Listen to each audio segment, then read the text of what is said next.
Suriyada hazırki vəziyyət, yəni bir dönəm səngimə dönəmi idi sanki, ancaq ardınca bir aktivləşmənin yenə də şahidi olduq, təəssüflər olsun ki, bu aktivləşmənin səbəbləri nələrdir? Onları müzakirə edək, ardınca anlaşma məsələsinə keçəcək. Ya bildiğiniz gibi 8 Dekabr'da Esad rejiminin devrilmesiyle birlikte Ahmet El Şara liderliğinde de facto olarak Suriye'de bir geçici müvekketi bir hükümet kuruldu. Ve bu müvekketi hükümetin karşısında çok ciddi meselelerin hallolunması dayanırdı. Bunlardan biri de merkezgaç güçlerin tekrar silahsızlandırılması ve hükümete yani devlete entegre edilme prosesiydi. Şimdi burada Suriye'ye baktığımız zaman 8 Dekabr'dan sonra karşımızda bir vaziyet vardı. Ülkenin şerq bölgesinde yani Tartus, Laskiye dediğimiz sahil bölgelerinde Alevilerin Nusayri nüfusunun, Nusayri veya Alevi de diyebiliriz bunlara, nüfusunun çok ağırlıkta olduğu bir nüfus var. Daha ülkenin canub bölgesinde İsrail'e serhet olan bölgelerde ise Durzilerin çok daha ağırlıklı olduğu bir nüfus var. Bir de ülkenin şimal şerginde YPG, PKK, SDG farklı harflerle ifade edilebilecek yani Kürtlerin idare ettiği bir bölge var. Şimdi bu üç bölgenin hem hamısında hem şergde, canubda ve şimal şerginde 2011. yıldan itibaren Suriye'de iç vatandaş muharebesi başlayandan itibaren bu gruplar şu veya bu şekilde silahlı gruplar yani silahlanan gruplar silahlanıp zaman zaman Esad rejimine karşı zaman zaman öz aralarında yani öz tehlikesini temin etmek için silahlanan gruplardı. Şimdi Esad rejimi devrilenden sonra da merkezi hükümetin karşısındaki en önemli mesele bu silahlı grupların silahsızlandırılması meselesiydi. Aslında burada da bayağı bir mesafe kat ettiğini diyebiliriz.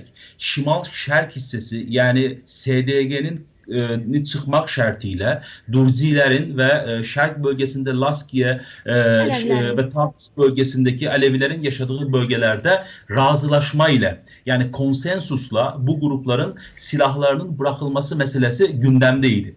Ancak biz regional bir takım güçlerin yani regional bir takım güçlerin devreye girerek bir Suriye yönetimine karşı silahlarını bırakmamakta ısrar eden küçük bir gruplar olduğunu gördük. Bunlar tamamıyla Alevilerin tamamını, Durzilerin tamamını ehate ettiğini diyebiliriz. Ama içlerinde bir gruplar ya bu İran'la alakalı olabilir, İsrail'le alakalı olabilir ve diğer bölgesel güçlerle alakalı silahlı gruplar olabilir.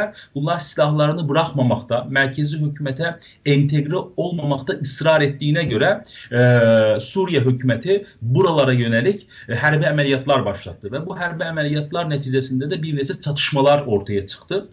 Tam bu çatışmalar devam ederken ülkede en önemli silahlı grup olan Şimal Şərqdəki SDG ile Şam hükümeti, Dəməşq hükümeti arasında bahsettiğiniz razılaşma imzaladı. Aslında bu məqamı xüsusi vurğulayaq ki, Türkiye bu gruplaşmanı az önce siz de terörçü gruplaşmaların adlarını qeyd etsiniz. Onlar sırasında bir terörçü grup kimi qəbul etməkdədir.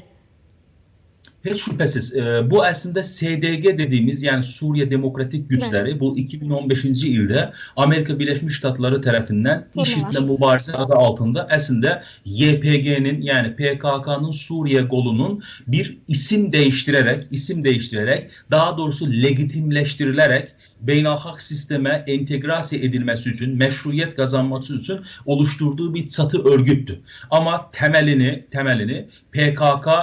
PKK'dan ibaret olduğunu bütün açık keşfiyat məlumatlarından, kütlevi informasiya vasıtalarından, liderlerinin sözlerinden de bunu görebiliriz. Dolayısıyla Türkiye bir mənalı şekilde bu grupları terör grupları olarak adlandırır ve serhetlerinde de hiçbir şekilde bunların de facto şekilde bir bölgeyi, Suriye'nin bir bölgesini idare etmesini istemir.